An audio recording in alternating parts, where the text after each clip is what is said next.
इस विश्वविद्यालय के विभिन्न महाविद्यालयों के प्रधानाचार्य और सभी सम्मानित शिक्षकों, आप सबको अभी तक महसूस हो चुका होगा कि आज की ये कार्यशाला एक विशेष मकसद से आयोजित की गई है। इसमें हम स्पष्ट बता दें कि इसमें न कोई हम लोग भाषण देने आए हैं, न कोई कमियां ढूंढने या जिसको फॉल्ट फाइंडिंग मिशन कहते हैं ना, हम कोई गलतियां या कमजोरियां कमियां ढूंढने नहीं आए। ये हम लोगों के जहन में ये बात आ रही थी कि सरकार की जो नीतियां होती हैं या सरकार जो चाहती है, विश्वविद्यालय प्रशासन होता है, कुलाधिपति महोदय होते हैं, आप लोग होते हैं, प्रधानाचार्य होते हैं, आप सभी सम्मानित शिक्षकगण होते हैं।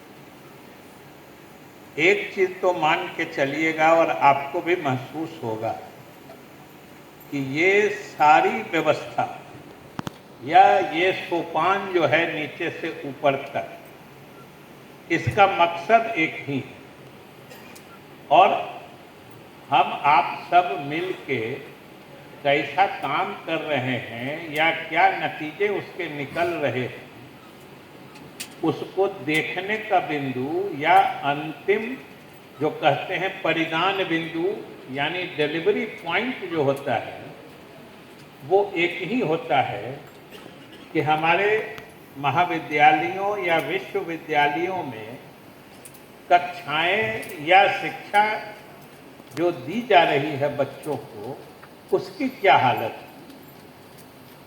कि आज मिथिला विश्वविद्यालय के लिए भी हमारी समझ, आपके सबके हम लोगों के लिए भी असल मकसद है और चुनौती है कि इसके दूरस्थ ग्रामीण इलाके में भी अवस्थित आपके महाविद्यालयों में कक्षाएं कितनी नियमित चलती हैं और उसमें हमारे शिक्षक और छात्र कितने नियमित रूप से उपस्थित होते हैं और कैसी पढ़ाई होती है। अंतिम चीज तो दिखने वाली वही होती है और ये हम लोग जो आज कर रहे हैं या नई शिक्षा नीति बनी है, पहले राष्ट्रीय शिक्षा नीति थी, नीति कोई भी बने या कोई भी बदले, लक्ष्य क्या होता है और अंतिम बिंदु तक अगर हम लोगों ने उसका पीछा नहीं किया,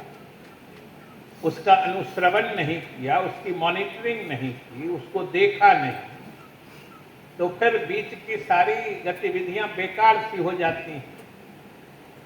इसलिए हम लोगों ने ये सोचा, हमारे अपर मुख्य सचिव महोदय ने और हम लोगों ने, कि ऐसी गोष्ठियां सामान्य रूप से नहीं आयोजित होती। हम लोगों ने सोचा कि सीधे आपसे बात करते हैं, क्योंकि सरकार का जो संयंत्र, जो apparatus, जो मैकेनिज्म सीधे प्रदेश के छात्रों को शिक्षा प्रदान करता है, उसके अंतिम बिंदु पर आप रहते हैं। उसके उच्चतम बिंदु पर कुलाधिपति महोदय रहते हैं, फिर सरकार होती है, विभाग होती है, डीसी साहब होते हैं, फिर हमारे प्रधानाचार्य होते हैं, सब लोग होते हैं, लेकिन लक्ष्य तो एक ही। तो हम लोगों ने सोचा कि आखिर क्यों ना हम लोग सीधे बात करें कि भाई हम क्या चाहते हैं, सरकार क्या चाहती है, सरकार आपसे क्या अपेक्षा रखती है और आपकी कठिनाइयां क्या है, आपको परेशानी कहाँ होती है।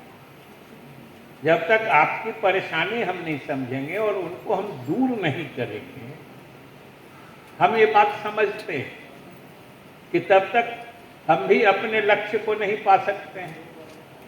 आप ही जब परेशान होइएगा तो अच्छी शिक्षा बच्चों को कैसे मिलेगी। इसलिए हमने ये आपसी वार्तालाप और संवाद करने का हम लोगों ने सोचा कि चल के बात करना चाहिए।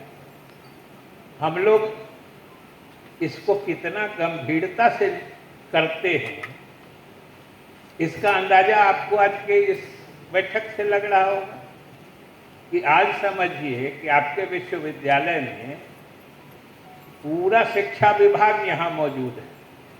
शिक्षा मंत्री हैं, अपर मुख्य सचिव हैं, जो वरिष्ठतम अधिकारियों में से एक होते हैं सरकार के, वो मौजूद हैं। राजभवन यानी कुलाधिपति महोदय चांसलर साहब के दफ्तर के एक वरिष्ठ पदाधिकारी संयुक्त सचिव यहाँ मौजूद हैं। हमारे उच्च शिक्षा निदेशालय के वरीय अधिकारी मौजूद हैं। आप अपने विश्वविद्यालय के सभी अधिकारियों को देख ही रहे हैं और आपसे सीधे बात हो रही है। आप समझ सकते हैं कि हम लोगों ने इस काम को कितनी गंभीरता से और मुस्तैदी से शुरू किया है, और हम फिर कहेंगे कि लक्ष्य हमारा एक ही है कि हमारे शिक्षण संस्थान सभी न सिर्फ सुचारू रूप से बल्कि प्रभावकारी ढंग से चले, कि बच्चे अगर अपने शिक्षण संस्थान में पढ़ के वापस अपने परिवार में और समाज में जाते हैं तो उनको महसूस हो कि वो जहाँ गए थे जिस शिक्षा के मंदिर में, वहाँ उन्हें कुछ ज्ञान अर्जन हुआ है। इसलिए हम लोगों ने इस कार्यक्रम का आयोजन किया है। कमियां हम एक दूसरे की जानते हैं। आपके यहाँ शिक्षकों की कमी है, भवनों का भी अभाव है, निश्चित रूप से हमको पता है। चाहे विश्वविद्यालय हो, कोई महाविद्यालय हो, भवन का अभाव, शिक्षकों का अभाव, ये होगा ही होगा, हमें मालूम है। इसकी व्यवस्था हम कर रहे हैं, जो पहले सत्र में होंगे। आप सब जानते हैं कि हम लोग शिक्षकों की कमी पूर्ति करने के लिए कितने व्यापक अभियान पर शिक्षकों की नियुक्ति चला रहे हैं। विश्वविद्यालय सेवा आयोग से 4600 से अधिक 4638 शिक्षकों की नियुक्ति प्रक्रिया चल रही है। कई सौ बहाल हो भी गए हैं, जो हम लोगों ने वहां से भेजा है, और कुलपति बता रहे थे कि कॉलेजों में भी उनको भेज दिया गया है। कुलपति और कुल सचिव बता रहे थे। बाकी जो कमी, अगर नियमित नियुक्ति होने में देर होती है तो उसके लिए विश्वविद्यालय प्रशासन को सरकार ने, हम लोगों ने छूट दे दी है कि आप गेस्ट टीचर तब तक के लिए बहाल कर लीजिए, वो आप ही को करना है। इन्होंने किया है। इसमें मिथिला विश्वविद्यालय की उपलब्धि अच्छी है, हमको कहने में कोई एतराज नहीं कि यहाँ पर जो सरकार के तरफ से टास्क या सरकार की तरफ से जो हम लोग चाहते हैं उसको क्रियान्वित करने में मिथिला विश्वविद्यालय तत्पर रहा है, ये देखने को मिलता है। लेकिन हम आप ही से समझना चाहते हैं कि ये तो कमी की बात है। कमी तो हम पूरा कर रहे हैं और आप सबके सहयोग से हम लोग पूरा करेंगे। लेकिन दूसरी तरफ ये भी तो देखना होगा कि जो शिक्षक हमारे विभिन्न विद्यालयों में हैं, जितने शिक्षक हैं, क्या वे अपना 100% शिक्षण कार्य में लगा रहे हैं?